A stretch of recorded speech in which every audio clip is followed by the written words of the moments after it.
જો આપણે યામ ભૂમિતિનો ચેપ્ટર કરીએ છીએ તો એમાં આપણે વર્ગની વધારે જરૂરત પડે છે, વર્ગ કાઢવાની ને, બરાબર.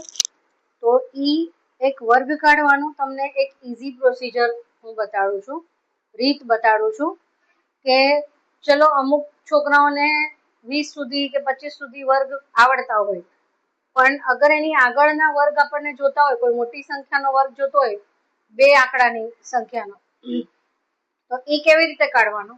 તો સમજો કે કોઈ પણ જેના એકમ સ્થાનમાં 5 છે, જેમ કે 35 છે, તો 35 નો વર્ગ કાઢવો હોય તો આનો એકદમ એક ઈઝી ઓલો ઉપાય છે કે જે 5 નો વર્ગ થાય 25 અને 5 ની આગળનો જે પણ નંબર હોય, દશક સ્થાનમાં જે પણ નંબર હોય, એને એના તરત પછી આવતી સંખ્યા સાથે ગુણી દેવાનું, એટલે 3 × 4 = 12, એટલે 35 નો વર્ગ થશે 1225, બરાબર છે. એવી રીતે 45 નો વર્ગ થશે 55 × 25 અને 4 × 5 = 20.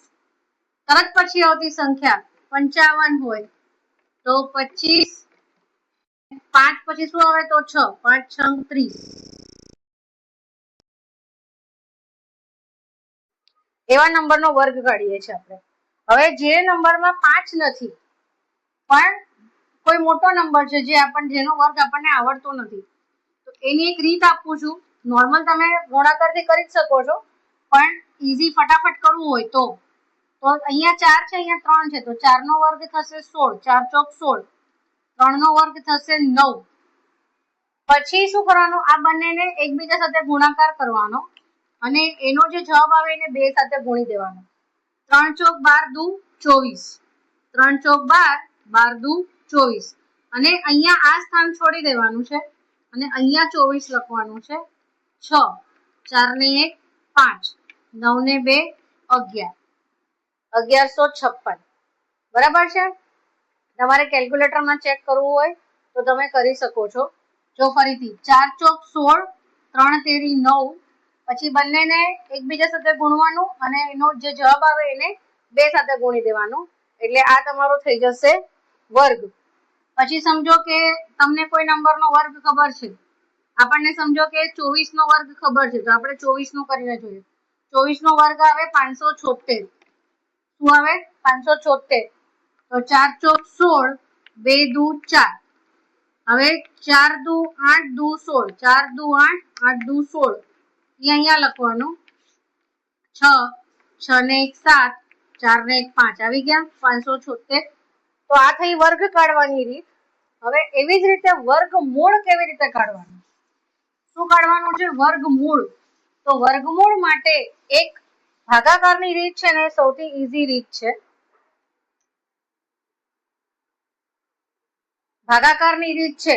આમ નોર્મલી તમે વર્ગમૂળ કાઢી શકો, જેમ કે હમણાં આપણે 576 નું કર્યું, તો એનું તમે આવી રીતના અવયવ કાઢીને કરી શકો કે 2 × 2 = 4, 1 / 14, 2 × 4 એટલે 1 / 14, 2 × 8 = 16, 1 / 14, 2 × 8 = 16, 2 × 2 = 2, 2 × 8 = 2 × 8, 2 × 7 = 14, 2 × 2 = 4, 2 × 3 = 6, 2 × 6 = 12, 18 × 2 = 36, 2 × 9 = 18, 3 × 3 = 9, 3 × 1 = 3.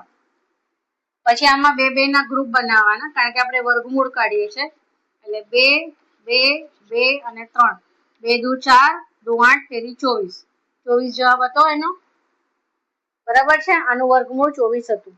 હવે એકદમ ઈઝી અને ફટાફટ રીત કોઈ હોય તો ઈ છે ભાગાકારની રીત. ભાગાકારની રીતમાં આ જ નંબર આપણે જોઈએ, એમાં શું કરવાનું છે? આપણે વર્ગમૂળ કાઢીએ છીએ એટલે 2 2 નંબરનો ગ્રુપ બનાવવાનું પાછળથી, આમ અને આમ. પછી શું કરતા જવાનું કે તમે શેનાથી ભાગાકાર કરશો? તો 5 થી નાનો વર્ગ સંખ્યા કઈ? 5 થી નાની વર્ગ સંખ્યા, 1 × 1 = 2 × 2 = 4, તો 4 જોવાનો. તો 4 કોનો વર્ગ છે? 2 નો, તો 2 × 2 = 4. આ માઇનસ કરવાનું, 5 માંથી 4 માઇનસ કરવાનું અને આ આખો નંબર સાથે ઉતારવાનો. પછી આ જે નંબરથી ગુણાકાર કર્યો ને એ જ નંબર એમાં સરવાળો કરવાનો. હવે આ તમને અત્યારે થોડું ટફ લાગશે, પણ આપણે છે ને પૂર્ણ વર્ગ સંખ્યા જ મળવાની છે મોસ્ટલી બધા દાખલામાં, તો આ પૂર્ણ વર્ગ સંખ્યા માટે આ રીત સૌથી ઈઝીમાં ઈઝી છે, એટલા માટે હું તમને આ કરાવું છું. કારણ કે આમાં જો એક પણ જગ્યા પર મિસ્ટેક થઈ ગઈ ને તો તમારે કેટલી વખત કરવું પડશે તમને જ ખબર છે, અને એક્ઝામમાં એટલો ટાઈમ નહીં હોય. તો આ રીત તમે શીખી લેશો ને તો આ તમને ઈઝી પડશે કે બે ના ગ્રુપ બનાવવાના, પાછળથી આગળ એક જ સંખ્યા છે તો એક રહેવા દેવાનું. અગર અહીંયા 5 છે તો 2 દુ 4 કર્યું આપણે, એનાથી નાની વર્ગ સંખ્યા લેવાની. 5 માંથી 4 કરીને 1 કર્યું, પછી આમાં 2 થી ગુણાકાર કર્યો છે તો 2 થી સરવાળો પણ કરવાનો. હવે શું કરવાનું છે, આને 4 થી ભાગાકાર નથી કરવાનો, 4 ની બાજુમાં એવો નંબર લખવાનો છે, અને સમજો કે તમે 4 ની બાજુમાં 2 લખો છો, સમજો એટલે 42 થયા, તો 42 ને 2 વડે જ ગુણવાનું છે. મતલબ અહીંયા જે નંબર લખો ને એ જ નંબર સાથે એનો ગુણાકાર કરવાનો છે. તો આ વસ્તુ તમને ક્યાં ઈઝી પડશે ખબર છે? હવે મેં તમને શું કીધું કે પૂર્ણ વર્ગ સંખ્યા જ આવવાની છે મોસ્ટલી. તો કયા નંબરના મતલબ ઈ જ નંબરને ગુણાકાર કરો તો 6 આવે. એટલે જેમ કે 2 ને 2 સાથે ગુણો તો 4 આવે, 3 ને 3 સાથે ગુણો તો 9 આવે, 4 ને 4 સાથે ગુણો તો 16 આવે. બરાબર, તો છેલ્લે 6 આવ્યો. અહીંયા શું છે 6, આપણને શું જોઈએ છે 6. તો પહેલા અહીંયા ડાયરેક્ટ લખતા પહેલા છે ને સાઈડમાં કરી જોવાનું, એટલે ચેકાચેકી ન થાય. બરાબર, તો શું કરવાનું, 44 લખો, આ 4 અને એની બાજુમાં 4 અને ઈ 4 સાથે ગુણવાનું છે. 44 ને 44 સાથે નથી ગુણવાનું, કારણ કે આ 4 તો આનો ઉતારેલો છે. આપણે જે નંબર બાજુમાં મૂકશું ને એ જ નંબરથી ગુણવાનો છે. 4 ચોક 16, 4 ચોક 16 ને 1 17, આવી ગયો આ નંબર.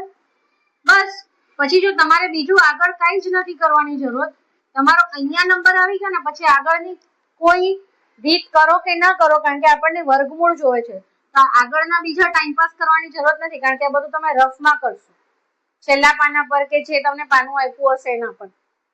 અહીંયા તમને જવાબ આવી ગયો, આ સેમ ટુ સેમ જવાબ આવી ગયો.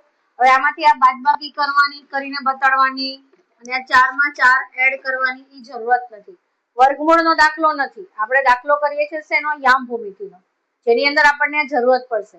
તો આખી મેથડ કરવાની જરૂરત નથી. અહીંયા નંબર આવી ગયો અને અહીંયા 0 વધે છે કે નહીં એ જોવાનું, કારણ કે અહીંયા 0 શેષ વધશે તો તમારો દાખલો કદાચ ખોટો છે, અને યા તો એ જે નંબર છે એ પૂરી વર્ગ સંખ્યા નથી.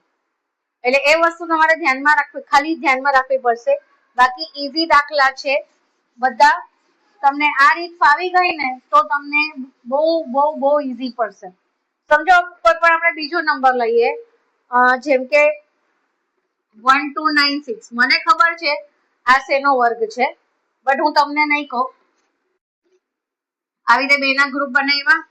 હવે 12 થી નાની વર્ગ સંખ્યા, તો 1 એકા 1, 2 દુ 4, 3 તેરી 9, 4 ચોક 16, 16 મોટું થઈ ગયું તો 3 તેરી 9.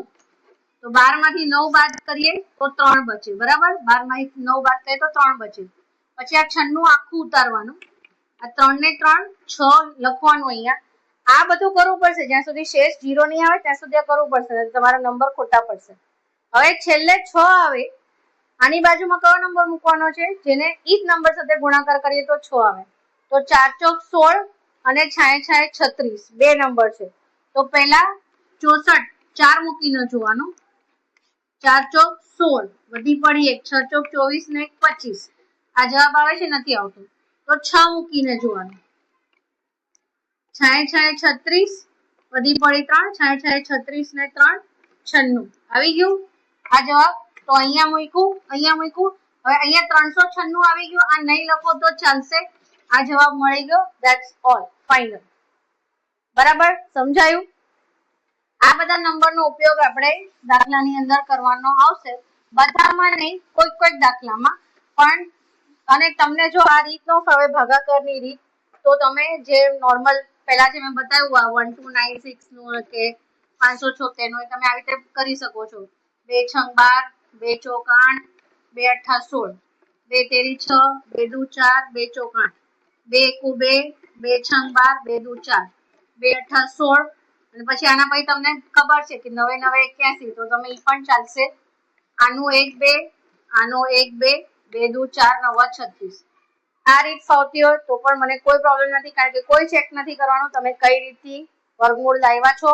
2 રીતના ઓપ્શન તમારી પાસે છે, તમને જે રીત ફાવે એ રીતના કરજો. બરાબર છે?